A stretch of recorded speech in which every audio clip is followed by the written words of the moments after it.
I'm just tired of just trying to survive this whole time. I don't even know. I feel like I don't know if we ever have a long-term joyful moment. You know, I feel like Black joy is so scarce. It's so scarce because we're always constantly having to survive. There's a moment where you're just vying for that moment of joy. Like, when are we going to be happy? Like, when are we going to look back on this and be like, oh, thank God we survived this. And now we can just breathe. Like, when can we just breathe? To share, like sometimes I'm looking like, do I know who I am? Like at the core of myself, do I know who I am? Because I've just been trying to be somebody else my whole life, like to every single group, right? Like I was with a group of white people, and these were people that I consider to be my friends. Like we were more than just coworkers. Like we hung out outside of work and stuff. And I was telling a story, and I was like, yeah, man, I was chopping it up with her the other day. And one of the white girls was like, what did you say? Chopping it up? What does that mean? I was like, girl, you know exactly what it means based on the context of what I was saying.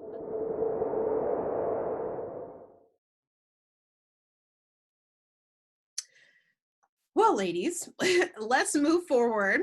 So we've talked about school age, we've talked about college. Now I'm very curious to see how race shows up in you guys' everyday life. So if you're out shopping, taking a walk, anything of this sort.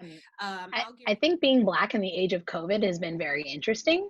When you think about sometimes when encounters like that happen, I'm like, are they scared because some people are like, in terrible fear of COVID. And so it's like, I chalk it up to that. But then I think as a Black person, in the back of your head, in any encounter, even pre-COVID, you're always like, was it because of this? Or was it because, like, were they having a bad day? Or is it because I'm Black, right? Is it because of this or because I'm Black? Like, you're always kind of having that struggle. But I mean, I think like one really telling racist encounter that I had as an adult, I was shopping at South Center Mall in Tukwila, Washington with my sister.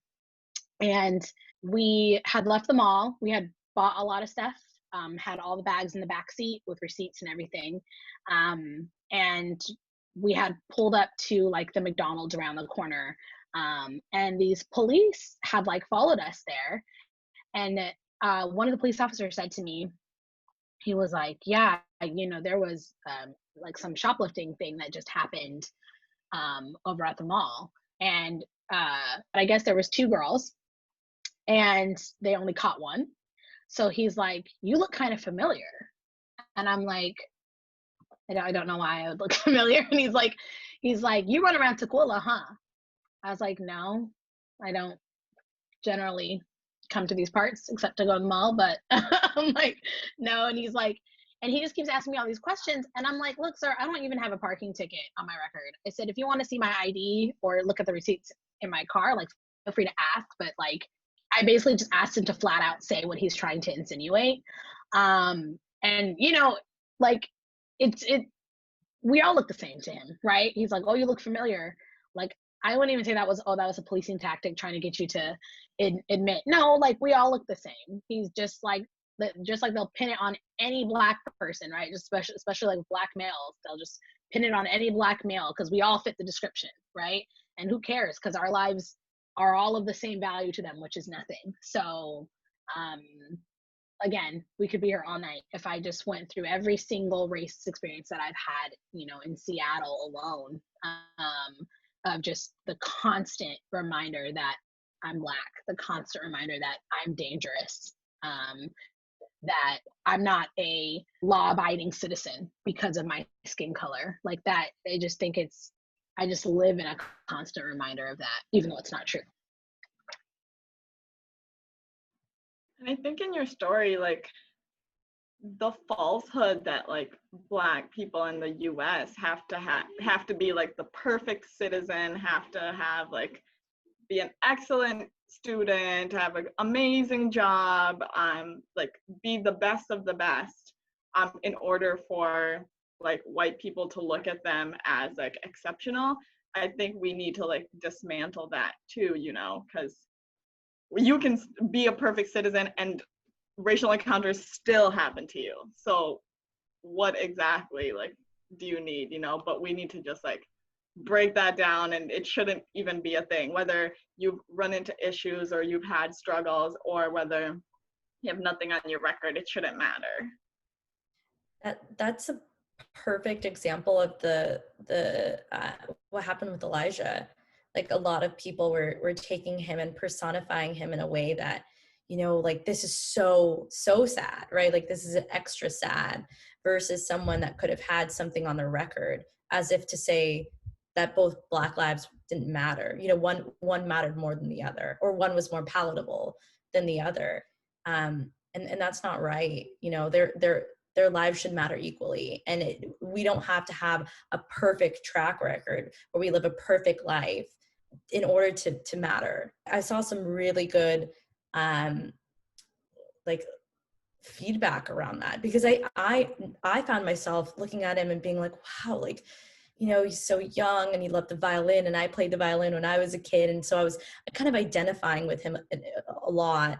And then I had to kind of check myself and saying, that's not right. I need to think about why that was easier for me, you know, why it was easier for me to feel worse. So it's a learning experience for everybody.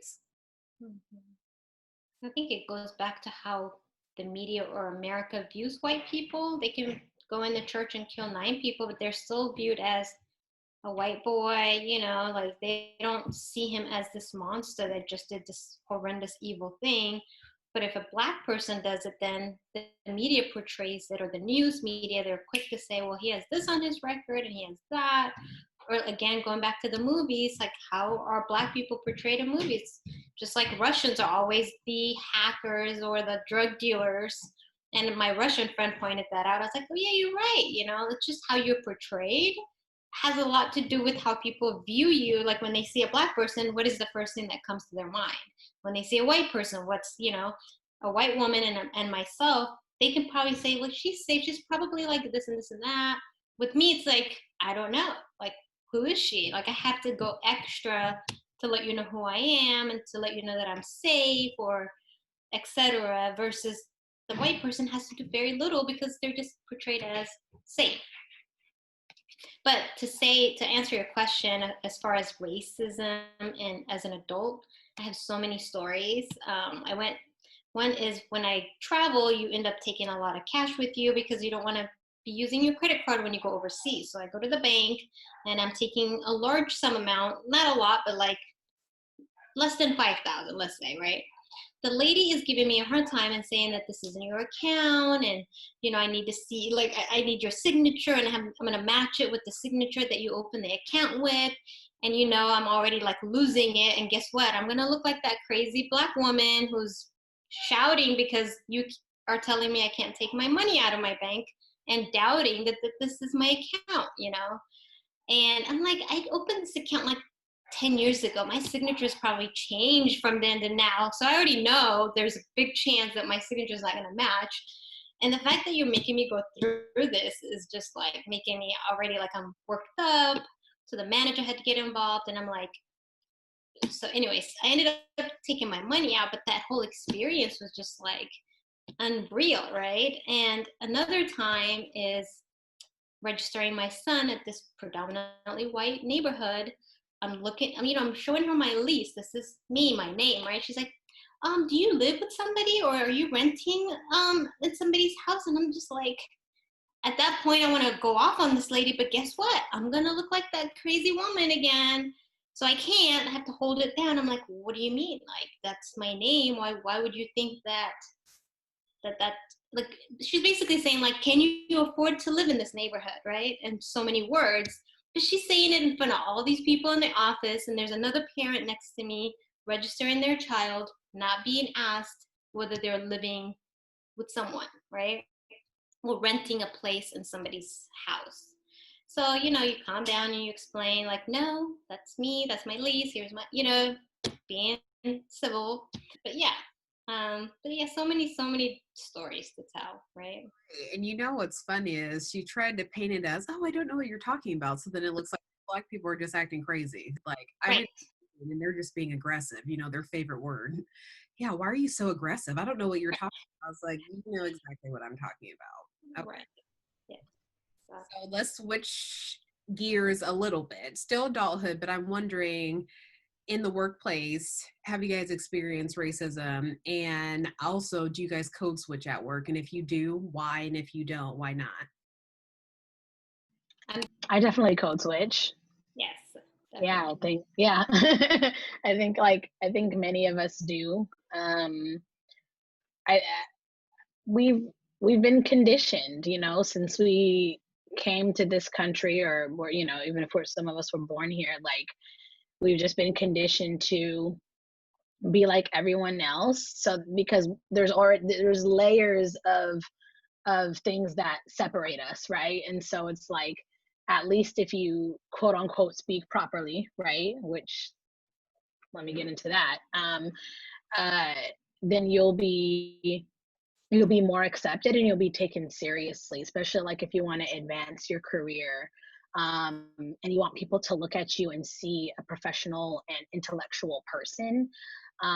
You know, like sometimes I'm low key like, I don't know if, you know, this is too much to share. Like sometimes I'm low key like, do I know who I am? Like at the core of myself, do I know who I am? Because I've just been trying to be somebody else my whole life, like to every single group, right? Like if I'm with this group of rockers or this group of like up, like, you know, really like typical like rich high end like white person, or if I'm with my like Black American friends, right? Like I just feel like I'm constantly code switching in every single different environment, right? I feel like the only time that I'm by myself is when I'm with my family. And so yeah, I code switch all the time to make people feel comfortable. I remember specifically at the company where I used to work, where I met Tiara. I was with a group of white people. We were sitting in a conference room, and these were people that I considered to be my friends. Like we were more than just coworkers. Like we, you know, we hung out outside of work and stuff. And I was telling a story, and I was like, yeah, man, I was chopping it up with her the other day. And one of the white girls was like, what did you say? Chopping it up? What does that mean? I was like, girl, you know exactly what it means based on the context of what I was saying. I was like, you don't have to do all that, you know, like, and that was just a reminder to me that like, okay, let me go back to being, you know, extra, like I was getting a little too comfortable for a second. Let me get back to, you know, to talking in a way that's going to make her feel comfortable. So yeah, it's constant. Yeah, that's happened to me a few times where I would say certain phrases and someone will repeat it like, oh, like, you know, you're talking like that kind of thing. And it's then you catch yourself, you're like, oh wait, let me tone it down and switch back to your professional way of talking. But yeah, interesting. I just want to add really quick though, like for Tiara, one thing that I really enjoyed working with Tiara, she has kept it day one. Okay, like nobody has kept it realer than Tiara. So me and Tiara, before we moved on into our careers, we started off working at reception. So we didn't actually work for, we worked for a contractor company. It's like a nonprofit company. And we sat at this desk together. So we would like kiki all day. We had a good time. And this man comes in looking crazy. He works there. He's like a director. So he's like pretty high up the food chain. And he comes in like 8 o'clock on the dot when he's walking in. And he walks in and he's like, I need a loaner badge, because he doesn't have his badge, so he can't get into the building, and or like into the area he needs to get into. And we're like, okay. And if you know the system, anybody who works there and who has ever gotten a loaner badge knows that the system has all kinds of delays and you'll be there for a few minutes. So he comes, he's like really like, you could tell he's running late. And he's like, I have a meeting. I'm late for a meeting. I have an 8 o'clock meeting. And I'm like, sir, it's 8:01. Like that's nobody's fault but your own. But but I don't say anything. I keep it really cute. And I'm like, okay, scan his thing, get him his loaner. He scans it and it doesn't work. And he's like, it's not working. And he like practically throws it on the desk.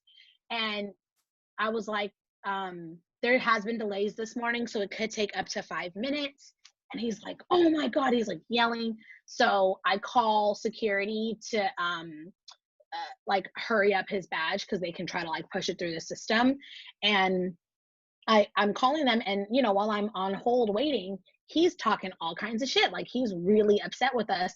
And finally, I think Tiara's holding the badge, and I'm like, okay, it's all clear. It should work now. And he snatches it out of her hand and just like storms away.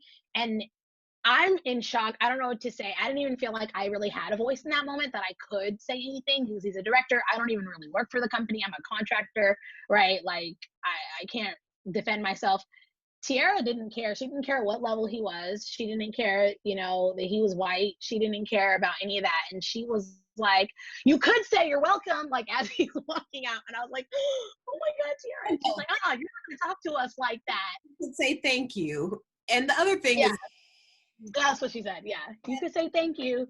this is one of the people, because there is like certain people who are always never having their badge, always need to learn a badge, which means he knows when you come in first thing in the morning, he's going to be with the line of the other people who are never prepared and never have their badge, which means he knows there's always a delay. So for you to be over here going back and forth because you didn't bring your badge from home, I'm sorry, that has nothing to do with me. You know how this process works because you're doing it multiple times a week. And then on top of that, to snatch something out of my hand, I'm sorry, you got me fucked up. I don't give a fuck if you're the director, the VP, the whoever. And then the way that he was treating Berhan. So I'm sitting next to her at the desk. And so I'm watching all of this stuff happen. And this man, it's very clear that he's used to speaking to people this way and nothing happening. So I just said what I said. Like, and if he wants to report it, go ahead and report it. I'm not concerned. Like, I have gotten to a place where I'm sorry, I'm just not going to be silenced by entitled white people when you're the one who's putting yourself in this position by being unprepared for your morning. So bye. You can say And that's you get a badge. but that's the thing though, Tiara. That's the interesting thing to me, is that I never had that. I don't feel like I ever grew up with that sense of confidence to be able to do that, because I always felt like there would be repercussions for me, even if I was never in the wrong, right? I always felt like there was going to be repercussions if I said something, if I said something to him, or even in any other situation, if I spoke up for myself. I just felt like, okay, is this just going to make this awkward now? I can't work with these group of people. Am I going to want to be on this team if I bring this up? Because now there's going to be this weird strain. Is it going to show up in my performance reviews? Are people going to call this out, right? And so, like, there's always been this fear of being yourself, speaking up for yourself, defending yourself. I don't know about you guys, but at least for me, it's been like a crippling fear. That I'm still working through. I feel that so deeply. The way that you're talking about that, I feel that so deeply. I'm always, I don't know if this is an immigrant thing, I don't know if this is a Black thing, a woman thing, whatever, but I'm thinking like 10 steps ahead. Oh, if I do this, this is going to impact this, that's going to do this, that's going to do this, that's going to hurt me. And so there are many times that I don't speak up because of fear of what the repercussions could be. And then I feel silence, and then I sit back, and at the end of the day, then I feel bad. Why didn't I speak up? Why didn't I have a voice? Yeah. 1,000%. And, it's interesting. I had a conversation with two of my really close friends a couple weeks ago. I always say this, and I think Tiara, I talked to you about this too. I always say this, that I think a lot of us, when we look at all of the people like George Floyd and, Tamir Rice, and you look at all those people, there's always one, I think, story that a lot of us, like, it really hits home and we identify with it. Sandra Bland was mine. Like, I cried like endlessly thinking about her. And I think it was the guilt from the story that I told you guys previously about that police officer who pulled me over and was asking me for my address and asking me for that information. I knew, like, in my brain was having a battle in the middle of this, where I'm like, no, Berhan, tell him he does not have the right to ask you those questions. Tell him, like, ask him why he pulled you over.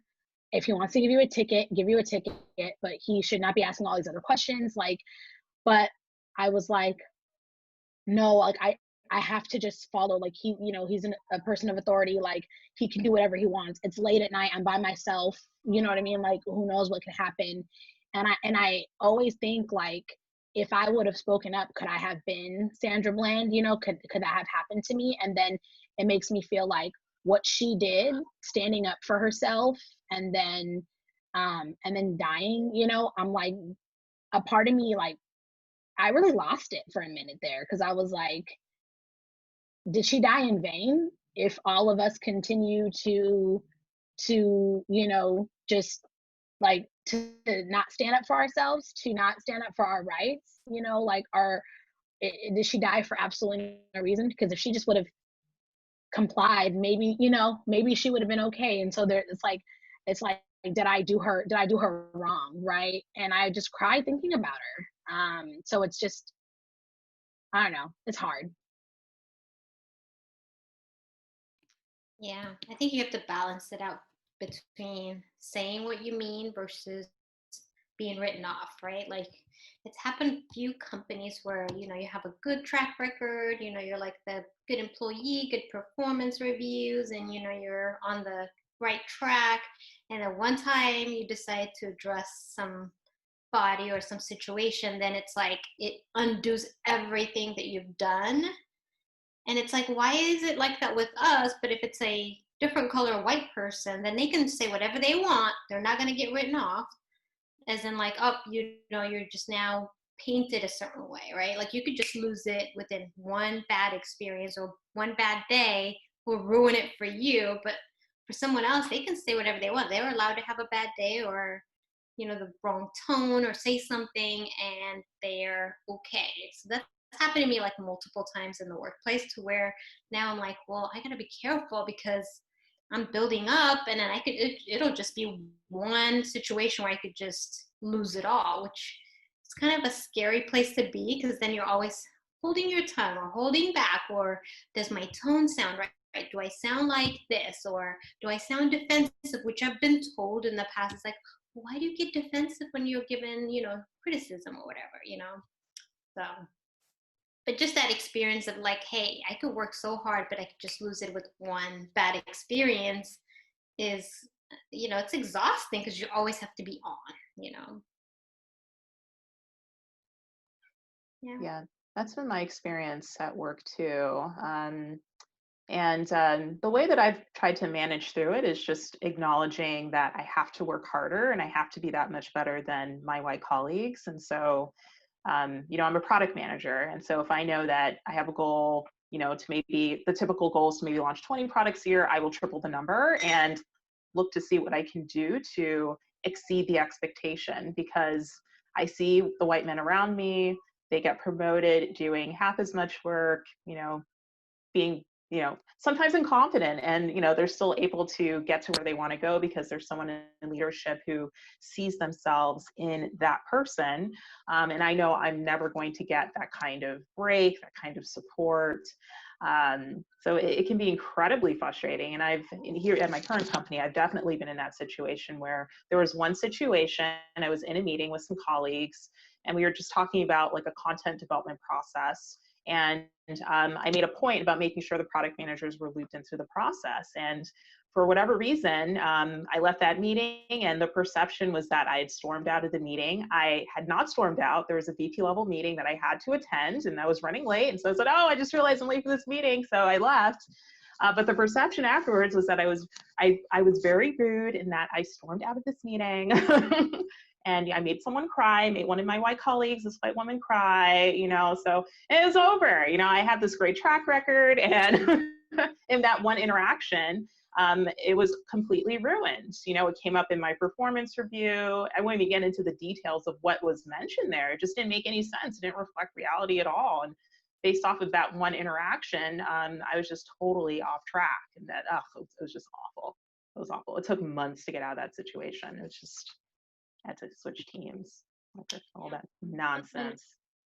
Sometimes Okay. I feel like, So ladies, my next question for you is, so we were talking about childhood, and Siham was talking about having conversations with her son. And so I'm wondering, when you guys were younger, do you remember your parents having conversations with you about you being Black or you being African, so you basically need to look out for XYZ so you can be safe? I know my parents have had conversations with us, but mainly my mom, and it's more about just being vigilant and watching people, and not only just white people, watching people in general.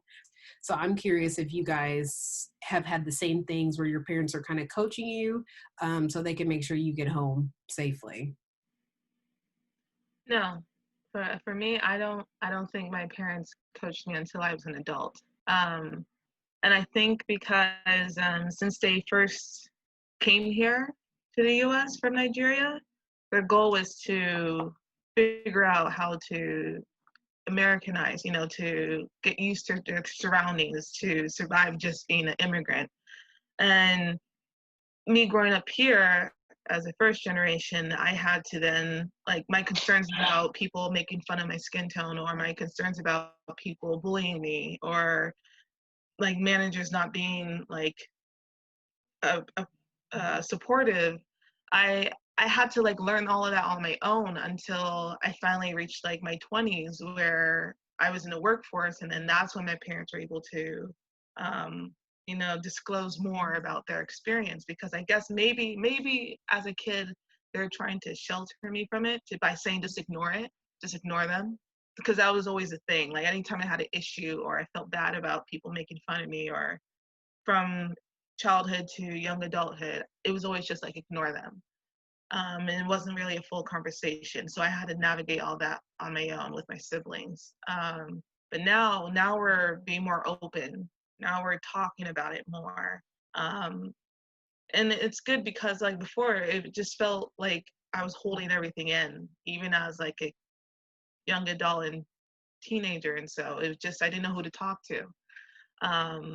Especially not having that many Black friends either. So yeah, for me, it took a long time to finally find people to understand how to handle all this. For me, it was less coaching and more my parents stepping in at the appropriate moment, but just not having a conversation about why certain things were happening, right? So, an example, I went to a Catholic Polish grammar school from second grade to eighth grade.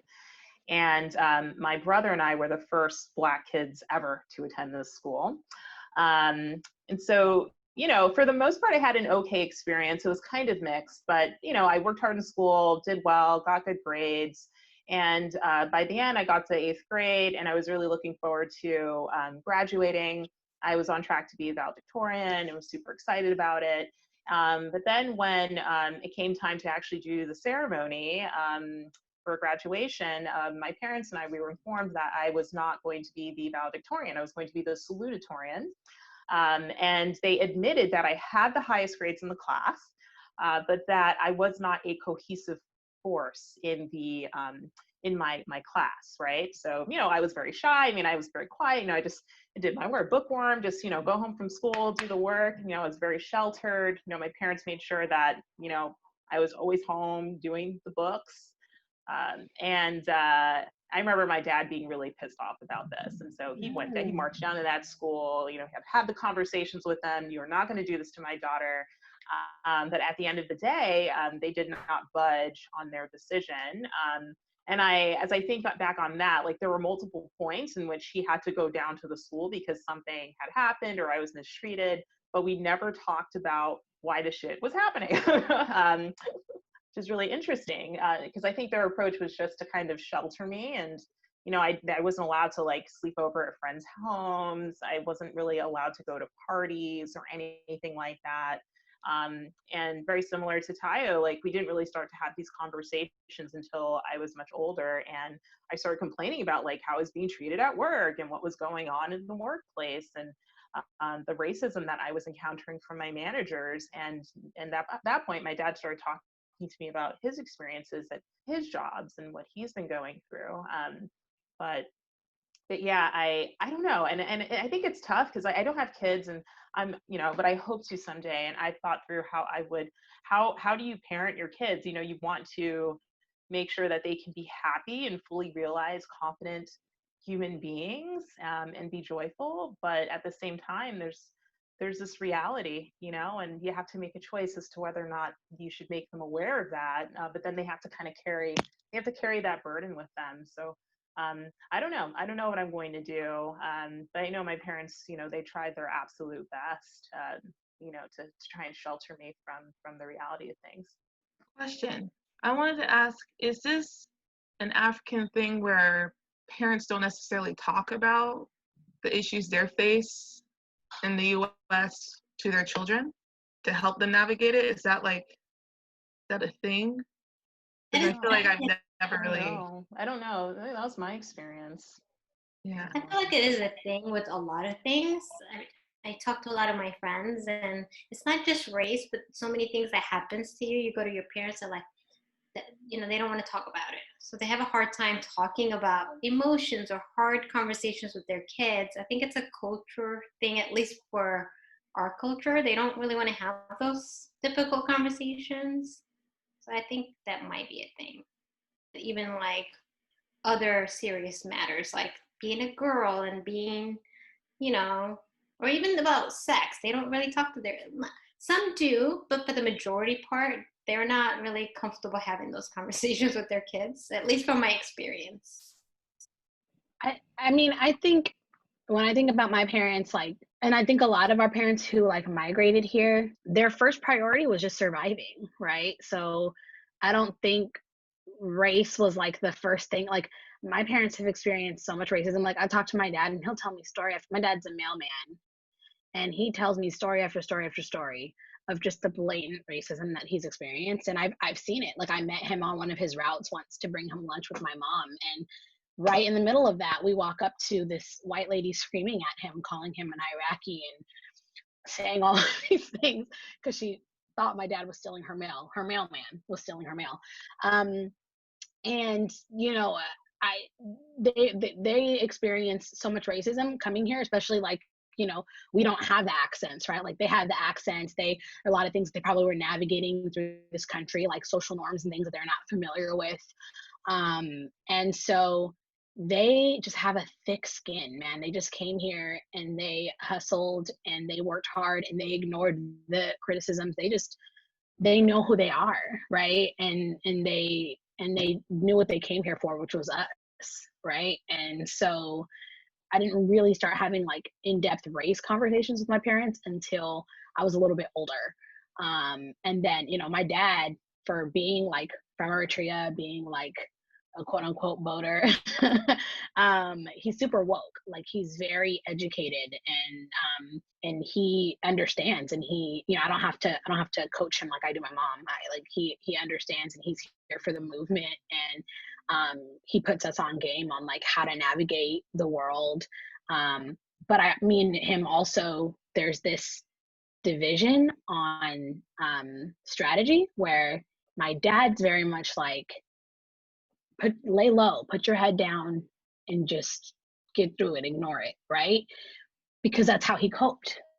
And me, I'm no, we have to stop this. This is not okay. We can't, doing that is normalizing it. We can't do this. We have to fight. We have to, you know what I mean? And so there's we definitely butt heads in how we go about this. But I mean, I also am riding his coattails, and I have the privilege that he's given me. He didn't have the opportunity, right? And so he's given me the opportunity to be able to say that. So I think it's really interesting.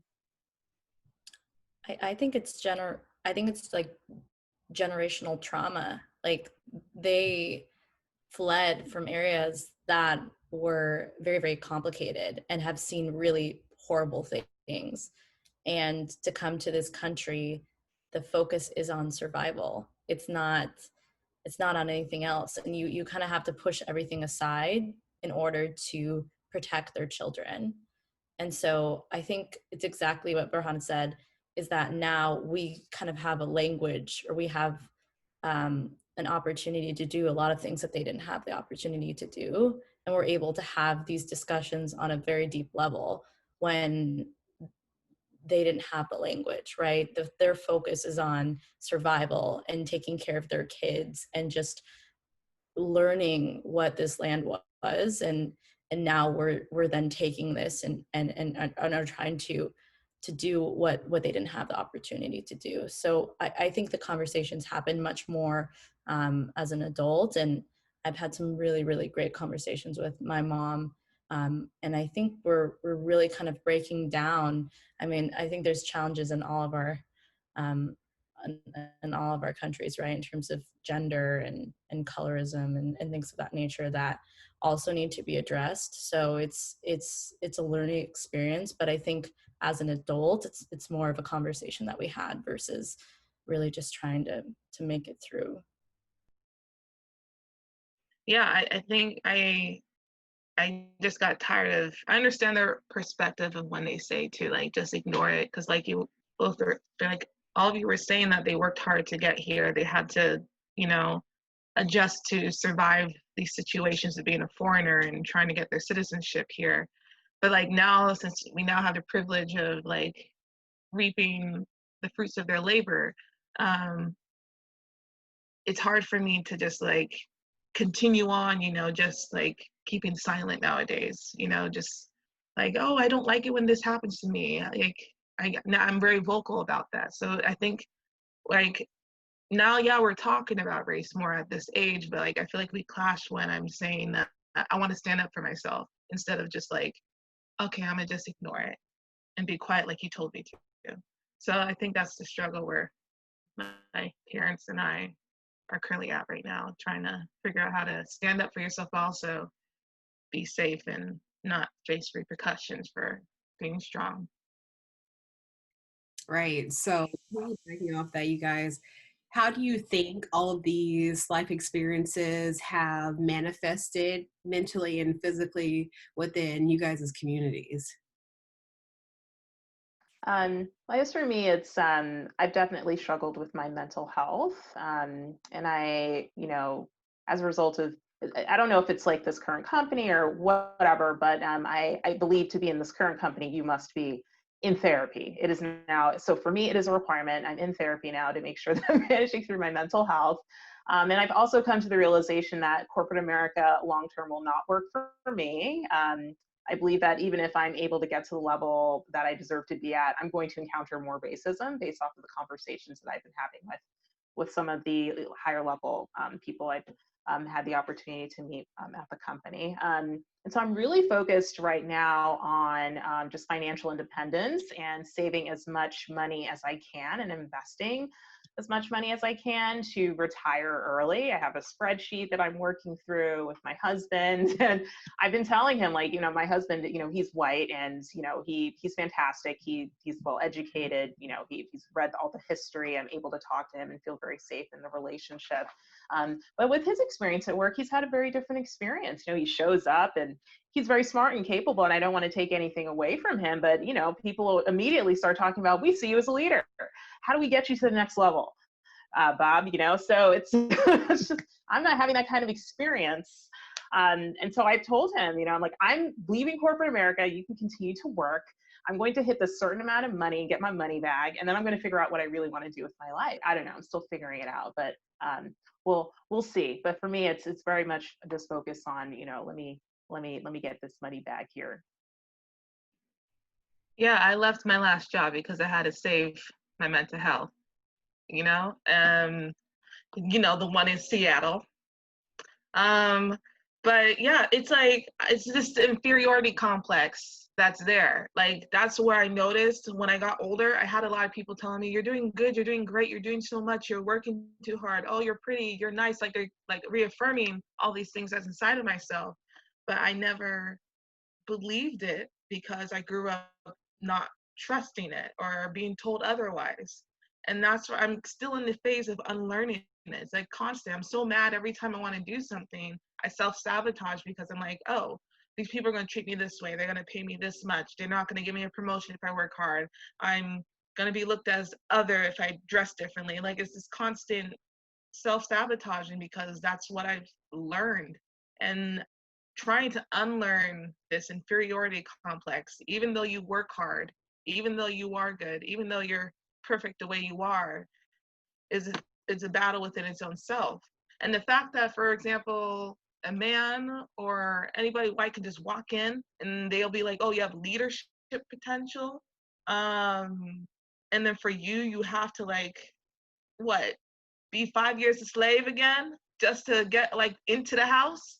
Like, it's just too much. And so right now I'm focusing on what I love, which is art in making movies. And I'm working in the corporate jobs, but like Bukola said about being financially independent, that's what I'm working on, learning how to invest.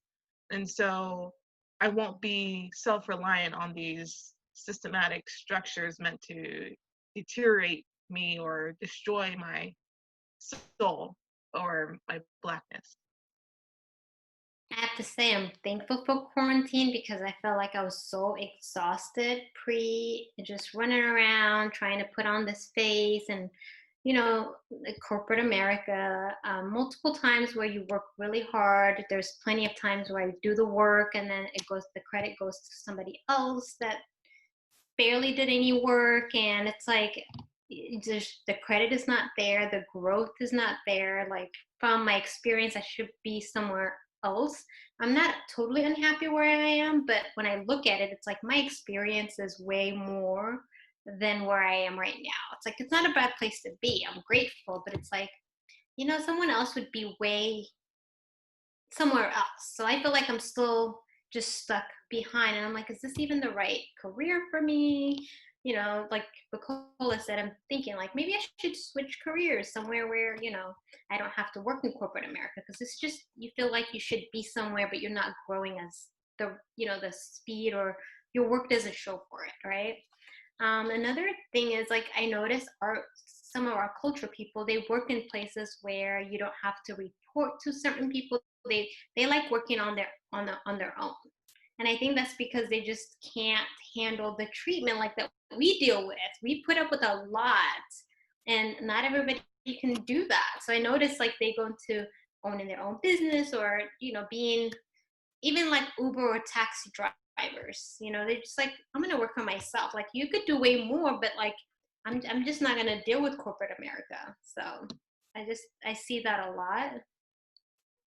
But yeah, whenever I go to Africa to visit, it's like you can let your guard down. Like, this is like, you see your people, like the whole entire country is run by Black people. It's just like they don't have that pressure of like having to prove that you're worthy to be here, or just the lack of opportunity. It's like, it's unfortunate because I see it like, oh, you're getting promoted, but you barely did anything. You just show up and you smile, you have the personality, and they just like, oh, they like you, so you get promoted.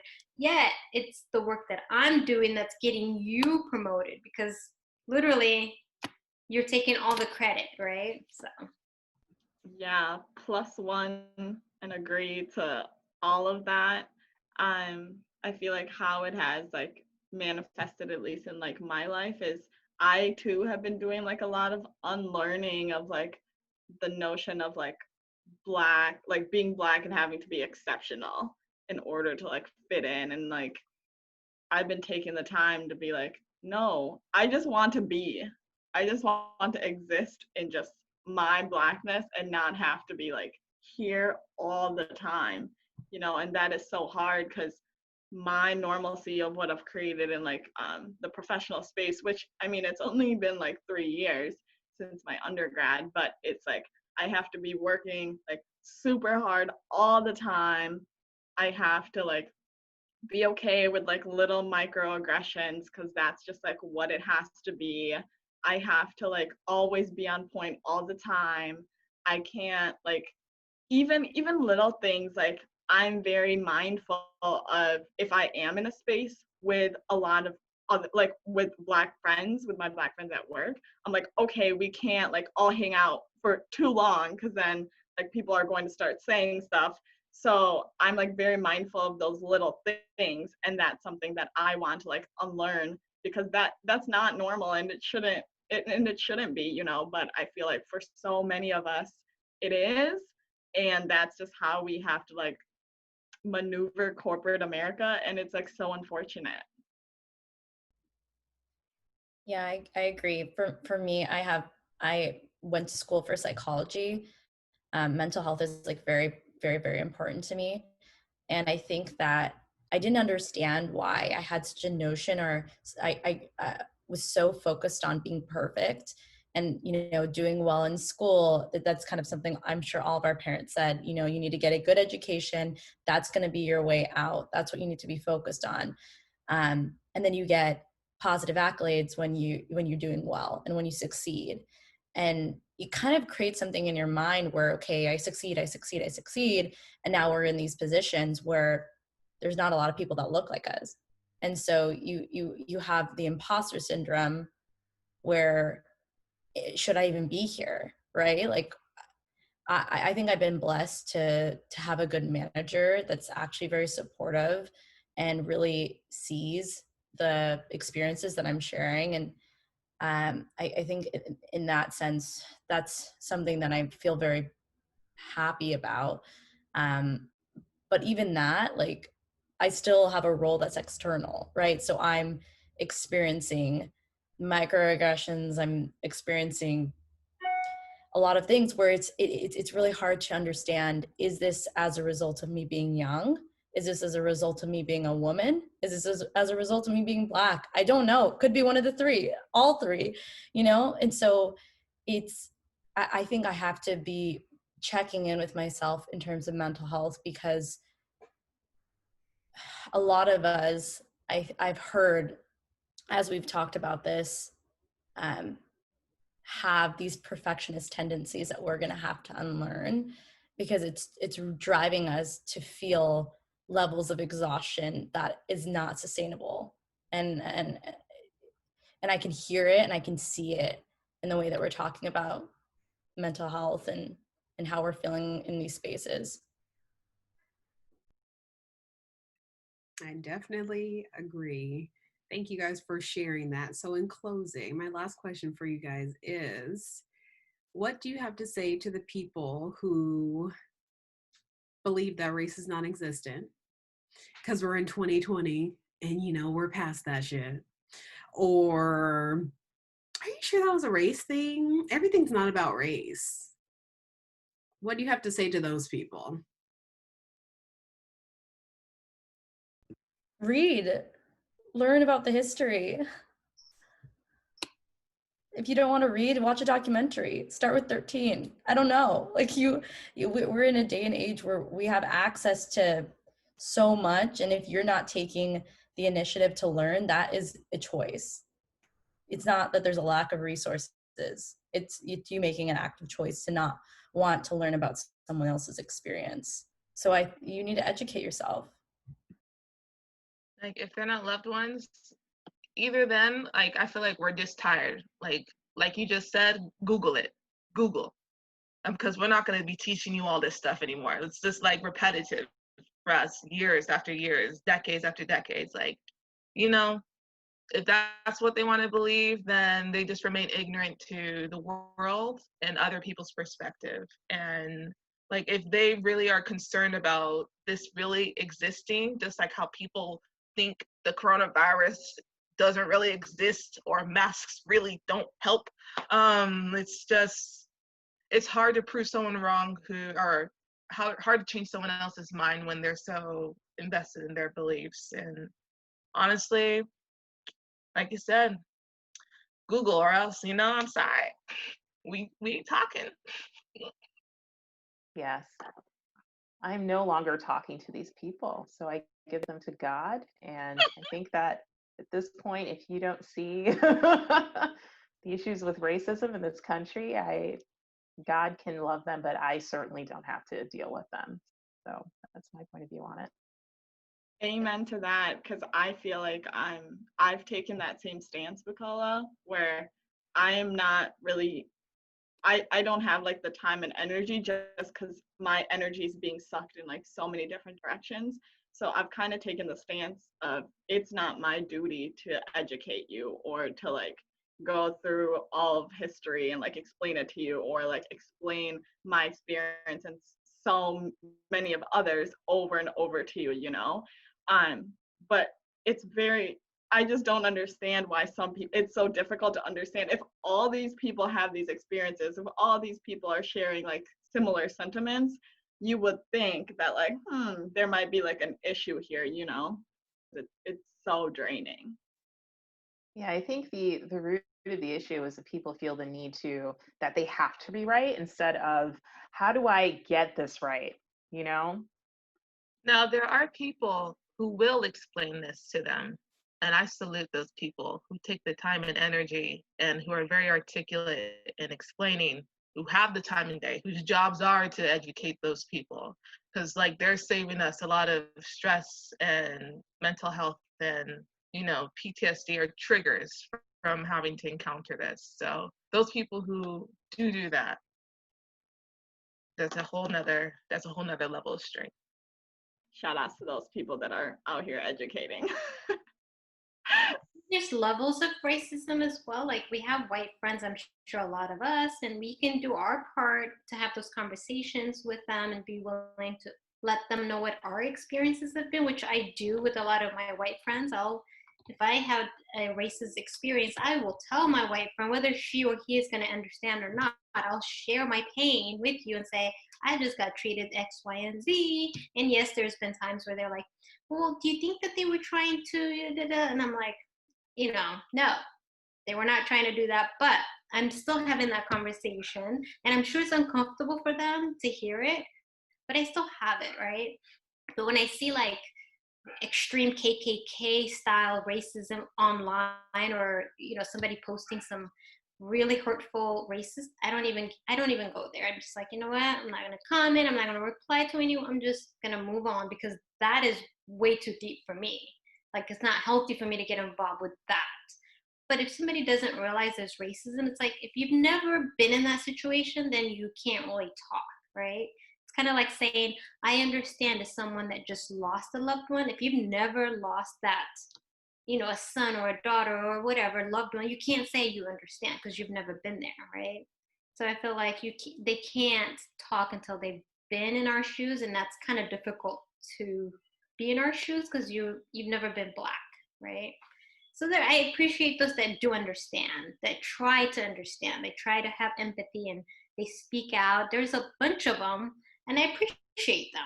And I think that's what I could do, is like, I could talk with my white friend. Like, I could be willing to go there. Yeah. Berhan, what you got to say? Sorry, I gotta unmute myself. Girl, I'm tired. I don't know.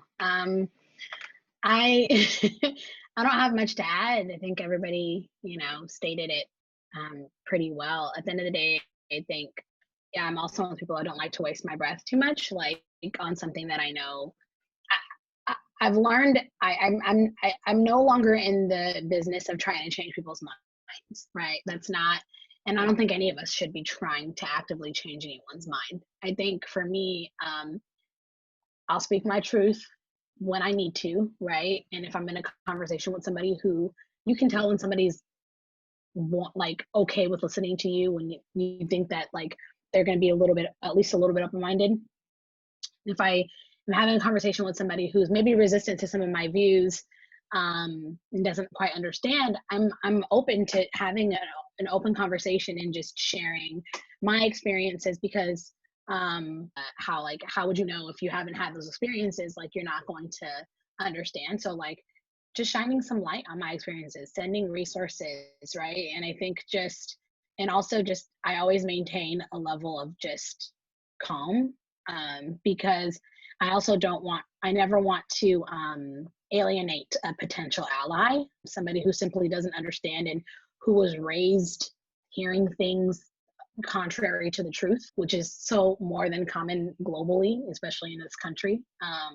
And so I don't want to alienate somebody who, you know, if they just had the knowledge, might become an ally, right? And so I just always remain calm. And then if they're not listening and they're choosing to still believe that, you know, race isn't an issue after everything that I share with them, then I just politely walk away from the conversation, and maybe another ally will do the work, or, you know, or maybe that person will never change. But we should just focus on what we can do. I think, you know, there's too much toil and too much burden that comes with spending time trying to convince people whose opinions are set in stone, right? This is the fact to them. I've given up on that. And so has my mental health. My mental health's like, no, girl, we're not doing that. So just to protect myself, that's what I do. Yeah, my opinion or my stance anytime something comes up like that is, you know, you have, your parents have, or somebody that you know has done something like this, and it's been a race situation. And whether or not you identify with your racist family member, their behavior still stands, and therefore you know that this is a race issue. And even though, like I mentioned earlier, maybe you may feel like, oh well, I didn't create race, it was my ancestors and blah blah blah, but your behavior still is upholding the system of racism. And by you questioning me and asking if this is a race issue when you know damn well it is, that is still continuing to hold up the system of racism. And so yes, it definitely is about race. And you know it is. So stop questioning and start unpacking what is going on with you and your community and why they have such a hard time letting people just live their lives and be people, instead of trying to enforce this fake white superiority on everybody. Because if white was superior, you wouldn't have to oppress in order to be superior. You would just be. That's, well, thank you guys so much for hopping on here with me, and that shit's a wrap. It's a wrap. Yeah, thanks, T. Thanks so for much. setting this up, Thanks, Tiara. creating the space, and thank you for everyone for like attending. This Yeah. is super dope. So it went from 6.9 increase to the next year, 4.8. And then now this year, I moved into a new role, which I should have been getting paid more money anyways because it's a new job family. Didn't get paid anything. They didn't increase my pay at all. Then told me once annual reviews come around, that's when they'll reconsider my pay and they'll look into it then, and that's when it'll be increased. And then they come to me with a fucking 1.8% pay increase. What is that? I'm sorry. What I is didn't know that it existed. what is that? There's more things to come. If any of you guys are interested in talking about dating while Black, let me know. I need to pull some people together, some ladies. Everything is going to be from the Black woman's perspective on all. Gotta be interesting. Oh, let the Lord take me now. How do you guys think it went? It was healing, let's just say. It's good to talk about those with some other beautiful ladies that experience the same thing on a daily basis. I think it's just healthy to talk about it.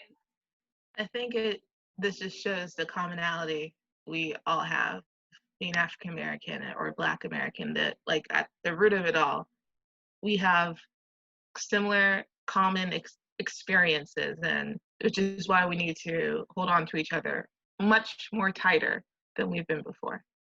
Yeah, this makes me feel like just less alone, and, as I, go throughout life and go into these weird situations at work, as I've been having more conversations and attending more of these events with Melanated, it's just, I go in knowing that there's like an army of women behind me who have had comparable experiences, and it's just fantastic to know that I'm not alone in this. So thank you so much, everyone. This was just really, really soothing and healing.